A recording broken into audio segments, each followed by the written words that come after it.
This is Wayne Hills TV News, featuring Anthony Gale, SUHA Cho, and Dylan Orrin King. Good morning, Wayne Hills. I'm SUHA Cho, and I'm here with LEIGHANN, ALBANESE, Joe MEZZA, and NIEVE PETRIE, three characters from the spring musical Disaster. So, NIEVE, can you tell us a little bit about the plot and what goes on in the musical? Well, it's the opening night for a floating casino, and on this boat there are a lot of unique characters, including a washed-up disco diva, a nun with a gambling addiction, a corrupt business owner, two ex-lovers, one who is a waiter now with his best friend on the ship, and the other who's trying to get her breakthrough story. There's a nightclub singer who is more obsessed with finding a man, and basically what happens is in every 70s movie, any disaster that happened is what happens to them. That sounds very interesting. Joe, you play Chad, and LEIGHANN, you play Marianne. What helped you guys get into character and have chemistry like Marianne and Chad in the musical? Well, these characters about as cheesy as characters come in any musical ever. So we just kind of tried to ham it up as much as possible, and it helps that we're already friends, so we can just kind of bounce off each other like that. LEIGHANN? Well, I like to think of us as the lead actors and actresses in soap operas. So we basically just run around screaming and crying and whining all throughout the 2 hours of this show. That good sounds time. about Good right. Yeah.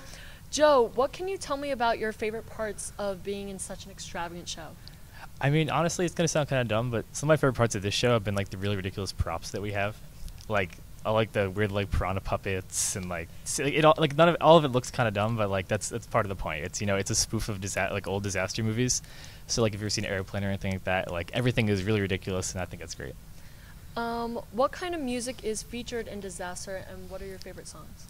Well, this musical is especially exciting for us because it's a jukebox musical, so it's all music that already exists and music that all of us already listen to. All of our favorites include I Will Survive, Hooked on a Feeling, my personal favorite, I Am Woman by Helen Reddy. It's a lot of fun. Such a good song. How does this performance differ from other Wayne Hills Theater Workshop performances? Well, Disaster is not really a known show, especially compared to what we've done in the past, like Addams Family, Mary Poppins, Legally Blonde, and Grease. So we have to make sure we're on top of our game and we're putting our whole heart into it, and we have to put in so much work to make sure that people are aware of the show and want to come because of what we're doing, not just because of the name. Right. Yeah. Lastly, what's it like being a senior knowing that this will be your last performance on Wayne Hills stage? I mean, it feels kind of crazy. I only started doing it sophomore year, but it's something I really fell in love with, and I'm happy to be a part of it, and I really don't it's weird to think this is my last one, but I'm happy it is because I think it's a fun show, and it's a good sign off. That's good. Thank you so much, LEIGHANN, Joe, NIEVE. Tickets for Disaster can be purchased during your lunch period in the ticket booth next to the auditorium. Shows take place March 14th at 7, March 15th at 7, and March 16th at 2 and 7. Tickets are $12 pre-sale and $14 at the door. Be sure to support your peers in this can't miss performance. That's it for this video morning announcement. Got a suggestion on what should be on the next video morning announcement? DM us on Instagram and Twitter at Wayne Hills TV and let us know. This has been SUHA, and you just watched the video morning announcement.